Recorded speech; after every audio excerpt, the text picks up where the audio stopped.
Pancreas, ठीक है जी। Pancreas, इसको आइलेट्स ऑफ लैंगरहैंस भी कहते हैं, आइलेट्स ऑफ लैंगरहैंस।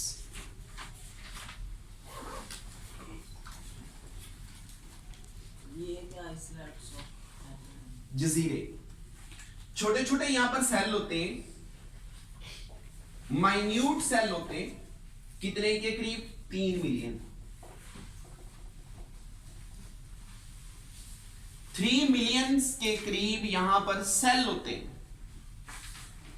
वो सेल्स के पैच हैं, ठीक हो गया।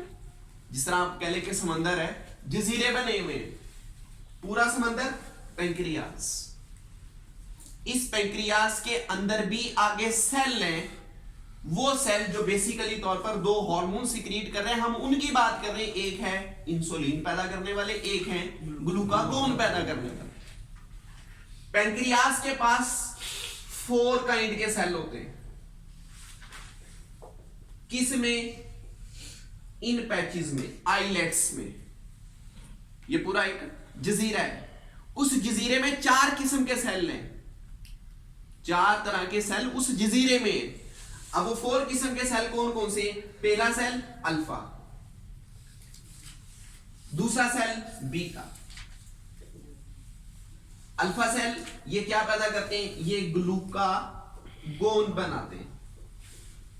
बीटा सेल क्या पैदा करते हैं? इंसुलिन। तीसरे सेल होते हैं एफ सेल, चौथे सेल होते हैं डेल्टा सेल।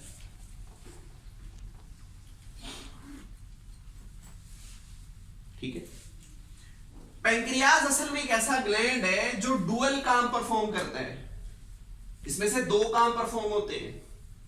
एक वर्क वो वाला वर्क होता है जिसकी बुनियाद पर आप ये कहते हो ब्लड में शुगर का लेवल मेंटेन होता है। एक आप वो बात कर रहे हैं। दूसरी बात आप ये कर रहे हैं कि पैंक्रियाज में से ऐसी सिक्रीशन पैदा होती हैं जो आपकी खुराक को तोड़ती हैं। 2 काम हो गए। एक काम वो जिसमें आपके ब्लड के शुगर के लेवल को कंट्रोल किया जाता है। आपका ब्लड का शुगर लेवल कितना? 80 to 120 मिलीग्राम पर 100 ml। ठीक है जी। अब इसका एमसीक्यू सुन लें। वो पहले चैप्टर पे उन्होंने लिखा हुआ एमसीक्यूज होम्योस्टेसिस में, वो इसी का ही एमसीक्यूज है, वहां पर निकाल के देख ले। उन्होंने कहा है कि हमारा जो ब्लड होता है, चले ब्लड आप बात करोगे लीटर में, लीटर में 1 लीटर में कितने एमएल होते हैं? 1000 ml होता है। ऐसे ही उसने कहा 1 लीटर में ब्लड की कितनी है, ये शुगर की जो सी कंसंट्रेशन होती है वो कितनी होती है? 1 लीटर में 1 ग्राम आपके पास ये शुगर होती है, 1 ग्राम पर लीटर। इसका मतलब है पूरा खून तो 5 लीटर है, कितने ग्राम हुई? 5 ग्राम। आपका ब्लड शुगर कंटेन कर रहा है कितनी? 5 ग्राम। पूरा ब्लड लीटर के लिहाज से करोगे 1 लीटर में कितने? 1 ग्राम। एमसीक्यूज है। अब उन्होंने इसमें से कहां वैल्यू ली है? 80 और 120। उन्होंने एवरेज लिया है 100। ठीक है जी। चले कन्वर्ट कर लेते हैं। आपके पास 100 ml है ना, लीटर में कितने? 1000। इसका मतलब है आप ऐसा करें, 100 ऊपर वाले को भी 10 के साथ मल्टीप्लाई करें, नीचे वाले को भी 10 के साथ मल्टीप्लाई करें। क्या बन गया? 1000 डिवाइडेड बाय 1000। यूनिट इसके क्या है? mg, इसके क्या है? ml। आप ऐसा करें, 1000 को कन्वर्ट कर दें किसमें? लीटर में। 1000 मिलीग्राम डिवाइडेड बाय 1 लीटर। जब आप इनके यूनिट कन्वर्ट करोगे, अब 1000 मिलीग्राम को कन्वर्ट करो ग्राम में। 1 ग्राम बढ़ना, 1 ग्राम बढ़ता। अब वो 1 ग्राम आ गया, 1 ग्राम पर लीटर। समझ आ गई कि 1 लीटर खून में कितने ग्राम? 1 ग्राम। एमसीक्यूज है। और यही एमसीक्यूज उन्होंने कहां दिया है? होम्योस्टेसिस के पहले पेज पे। बात समझ लगी? ये एमसीक्यूज आना है, ग्राम्स में भी पूछेगा तो ये ऐसे आना है। और अगर उसने 180 to 120 mg की बात की और पर मिलीलीटर की बात की तो ये वैल्यू। बात समझ लगी? अब ये पेंक्रियास दो काम परफॉर्म कर रहा है, ये आपका एमसीक्यूज क्लियर हो गया। अब ये पेंक्रियास दो काम परफॉर्म कर रहा है। अब इसके दो वर्क हैं। एक वर्क इसका कौन सा कि जिसमें आपका जो ब्लड है, इस ब्लड में जो शुगर है उसका लेवल मेंटेन किया जाता है। दूसरी बात ये कि जो आपकी फूड है, इस फूड को ब्रेक किया जाता है। ये दो काम है। ब्लड में शुगर के लेवल को मेंटेन कैसे करते हैं जनाब? यहां दो बातें, आपके बॉडी के अंदर होता है ग्लूकोज और सेकंड ग्लाइकोजन। सपोज दैट आपके ब्लड के अंदर ग्लूकोज का लेवल बहुत बढ़ चुका है, ग्लूकोज की मिकदार ज्यादा हो चुकी है, आपको बीमारी हो चुकी है डायबिटीज की। डायबिटीज मेलाइटस शुगर की बीमारी का साइंटिफिक नेम है। जब आपके जिस्म में ग्लूकोज का लेवल इंक्रीज होता है, ऑटोमेटिकली तौर पर जिस हार्मोन को पेंक्रियास रिलीज करता है वो इंसुलिन है। इंसुलिन क्या करता है? इंसुलिन इस ग्लाइकोजन को कन्वर्ट कर दे, सॉरी ग्लूकोज को कन्वर्ट कर देगा किसमें? ग्लाइकोजन। ये काम कौन करेगा? इंसुलिन। इंसुलिन क्या है? एक ऐसा हार्मोन है जो प्रोटीन इन नेचर होता है। इंसुलिन अमाइनो एसिड कंसिस्टेड एक हार्मोन है, 51 अमाइनो एसिड होते हैं इसमें। है ये क्या? प्रोटीन इन नेचर हार्मोन है। हार्मोन्स चार नेचर के होते हैं, प्रोटीन नेचर के होते हैं, पेप्टाइड नेचर के होते हैं, अमाइनो एसिड होते हैं या प्रोटीन्स के डेरिवेटिव्स होते हैं। ठीक हो गया? अब जब आपके जिस्म में ग्लूकोज का लेवल बढ़ता है, इस ग्लूकोज को कन्वर्ट कर देते हैं ग्लाइकोजन में और ग्लाइकोजन स्टोर हो जाती है आपके मसल्स में। आपका इंसुलिन ने वर्क किया और ऑटोमेटिकली तौर पर आपकी ग्लूकोज को लेवल कर दिया, आपकी ग्लूकोज को मेंटेन किया, ब्लड में नॉर्मल उतनी वैल्यू आ गई 1 ग्राम पर लीटर एवरेज। अब हुआ ये ग्लूकोज बहुत कम हो चुकी है, अब ब्लड को ग्लूकोज की जरूरत है। दोनों तरह से आपको मसला हो सकता है। ग्लूकोज ज्यादा हुआ तो डायबिटीज की प्रॉब्लम आ गई, ग्लूकोज कम हो जाएगी आपको इस पे भी मसला बनेगा। अगर ग्लूकोज बहुत डिक्रीज होगी आपकी मौत भी हो सकती है। इस पे हम क्या करते हैं? मीठा खाने को थोड़ा सा दिल करता है, चीनी ले ली, कोई कैंडी ले ली तो आपका ऑटोमेटिकली ग्लूकोज पूरा हो जाता है। वरना क्या होता है? आपके बॉडी के अंदर सेकंड हार्मोन वर्क करता है और ग्लाइकोजन को कन्वर्ट कर देता है किसमें? ग्लूकोज में। और वो कौन करता है? ग्लूकागॉन। अब कौन रिलीज हुआ? ग्लूकागॉन। ठीक हो गया? ये बात समझ लगी? क्या इनकी नालियां हैं? नहीं। इन्हें किस में डाला जाता है? ब्लड में।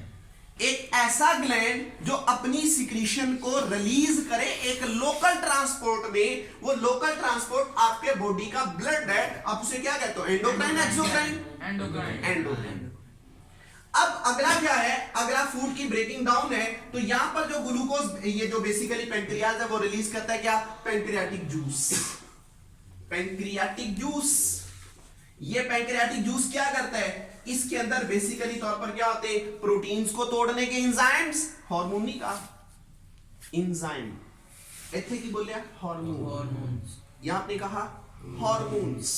दो, insulin and glucagon called hormones. यहां हार्मोन्स नहीं, यहां एंजाइम्स। पैंक्रियाटिक जूस में एंजाइम्स हैं। अब वो कौन से? प्रोटीन्स को तोड़ने वाले, कार्बोहाइड्रेट्स को तोड़ने वाले, लिपिड्स को ब्रेक करने वाले, तीनों की सिक्रीशंस इकट्ठी की, दैट कॉल्ड पैंक्रियाटिक जूस।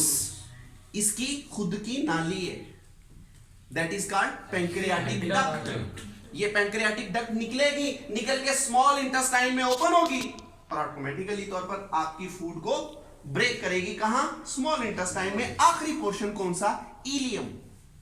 वहां पे complete digestion and absorption of food आप पढ़ चुके हो कि जहां पर मुकम्मल खुराक की डाइजेशन होती है वो कौन सा पोर्शन है? वो स्मॉल इंटेस्टाइन का आखिरी पोर्शन है जिसका नाम क्या है? इलियम। ये बात समझ लगी? तो पैंक्रियास दोनों तरह से बिहेव करता है। एंडोक्राइन के तौर पर भी, एक्सोक्राइन के तौर पर भी। जब दोनों तरह से बिहेव करे दैट इज कॉल्ड हेट्रोक्राइन। और पेंक्रियास एक ऐसा ग्लैंड है जो हेट्रोक्राइन के तौर पर बिहेव कर रहा है। ये बात हमें लगी। अगर पेंक्रियास की इस सिक्रीशन, अब सम टाइम क्या होता है, ट्यूमर पैदा हो जाता है।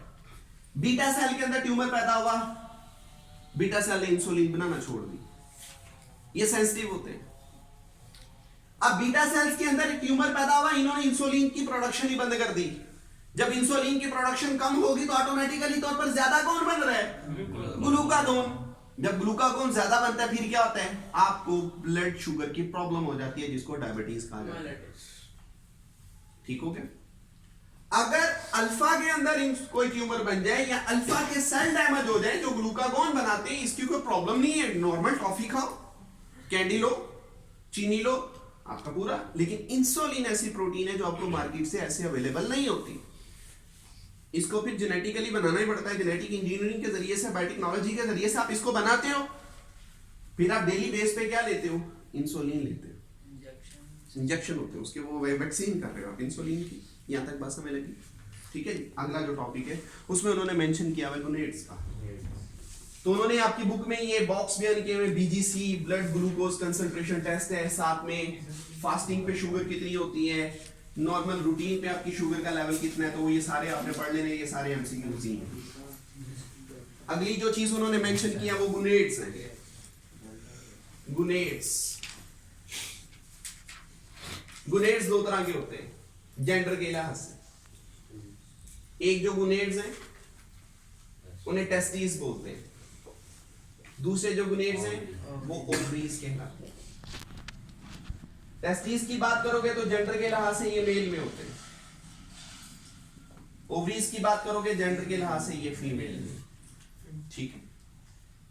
ये असल में ऐसे गुनेट्स होते हैं जो बेसिकली पैदा क्या करते हैं, सेक्स सेल्स पैदा करते हैं, जो न्यू जनरेटिव या न्यू प्रोडक्शन करते हैं किसकी, नई नस्ल की। ऐसे सेल्स होते हैं जो न्यू प्रोडक्शन कर रहे होते हैं, किसकी, प्रोजनी की। यानी कि जो टेस्टिस हैं इनके अंदर बेसिकली तौर पर जो हार्मोन पैदा होता है वो टेस्टोस्टेरोन हार्मोन पैदा होता है। जो टेस्टोस्टेरोन हार्मोन्स क्या करता है, स्पर्म्स की प्रोडक्शन करता है। इसका मतलब है टेस्टिस जिस चीज को बना रही है वो क्या, वो स्पर्म्स। अब ओवरीज के अंदर से जो हार्मोन्स पैदा होते हैं, ये सारे एमसीक्यूज बन सकते हैं। ओवरीज के अंदर से जो हार्मोन्स पैदा होते हैं वो क्या है, प्रोजेस्टेरोन या फिर एस्ट्रोजन। ठीक है। इनकी बदौलत क्या होते हैं, एग्स की स्टिमुलेशन होती है, एग्स को बनाया जाता है। यही वो हार्मोन्स होते हैं जो फीमेल के अंदर क्या करते हैं, जो फीमेल है उसमें जो प्रेगनेंसी पे फीटस बन जाता है, यानी कि मां के अंदर अभी बच्चा बन रहा है, फीटस की डेवलपमेंट हो रही है, उसकी प्रेगनेंसी को मेंटेन करने का काम इन दोनों का होता है। ये यूट्रस की दीवारों को मजबूत कर देती हैं। अब हमारे पास तो वो टॉपिक ही नहीं है किसका, रैबिट्स का, मेल और फीमेल का। वो जो रैबिट का रिप्रोडक्टिव सिस्टम होता है वो हमारा टॉपिक इंक्लूड नहीं है। उसमें जो फीमेल रैबिट है उसके पास फीमेल का एक रिप्रोडक्टिव अंदर एक पोर्शन होता है, उसको यूट्रस कहते हैं। फीमेल के अंदर वो यूट्रस बनी हुई है, उस यूट्रस के ऊपर प्लेसेंटा बनता है जिसको बच्चेदानी कहते हैं। उस प्लेसेंटा के अंदर बेबी होते हैं। हम भी मां के पेट में वहीं पर थे। वो जो एक पाउच है, वो पाउच कहां जुड़ी हुई है, वो पाउच जुड़ी हुई है किसके साथ, यूट्रस की दीवार के साथ। अब जब वो यूट्रस की दीवार के साथ जुड़ी होती है, उस पाउच को मजबूत कौन करता है, प्रोजेस्टेरोन हार्मोन। प्रोजेस्टेरोन हार्मोन ने प्रेगनेंसी को स्टेबल करना है। समटाइम क्या होती है, मिसकैरेज हो जाती है, जो वो प्लेसेंटा होता है वो टूट जाता है। क्यों टूटता है, प्रोजेस्टेरोन सही नहीं बन रहा। तो जितना प्रोजेस्टेरोन अच्छा बनेगा, जितना प्रोजेस्टेरोन ज्यादा बनेगा, फीमेल के अंदर प्रेगनेंसी को उतना ज्यादा मेंटेन किया जाएगा। तो ये फीमेल के अंदर हार्मोन्स पैदा हो रहे हैं जो बेसिकली तौर पर आगे डिफरेंट स्ट्रक्चर्स को बनाते हैं और साथ के साथ एग्स की फॉर्मेशन भी यही करते हैं। ठीक हो गया। मेल और फीमेल में सेकेंडरी सेक्स कैरेक्टर्स होते हैं। मेल में सेकेंडरी सेक्स कैरेक्टर्स के हैं, चेहरे पे बाल का आना, दाढ़ी का आना, मूंछ का आना, आवाज का भारी होना। अभी बच्चा बालक नहीं है, उसकी आवाज श्रिल होती है, तीखी होती है। जब वो बालक हो जाता है उसकी आवाज भारी होने लगती है, ग्रेव। वो किसकी बुनियाद पर, टेस्टोस्टेरोन लेवल बहुत बढ़ चुका है। अब वो स्पर्म्स की प्रोडक्शन कर रहा है, उसके पास डिजायर है किस चीज के, सेक्स डिजायर। इसके बाद क्या होता है, फीमेल है, उसके पास सेकेंडरी सेक्स करैक्टर्स होते हैं, वो क्या, मेमोरी ग्लैंड्स की स्टिमुलेशन, उसकी चेस्ट बढ़ती है, उसके बॉडी पे आर्म पिट्स, वहां पे हेयर्स आते हैं, लेग्स पे हेयर्स आते हैं, पबिक हेयर्स होते हैं, वो आना शुरू हो जाते हैं। ये फीमेल के सेकेंडरी सेक्स करैक्टर्स हैं। प्राइमरी के, प्राइमरी पहली बेस पे जेंडर बनाना, कि पहली बेस पे क्या बना है, मेल बना है या फीमेल बनी, वो प्राइमरी सेक्स करैक्टर है। तो जो सेकेंडरी सेक्स करैक्टर्स होते हैं वो ये वाले जो मैंने आपको मेंशन कर दी। यहां तक बात समझ लगी? तो ये आपका टॉपिक, आपका चैप्टर पूरा हो चुका है, ठीक है। तो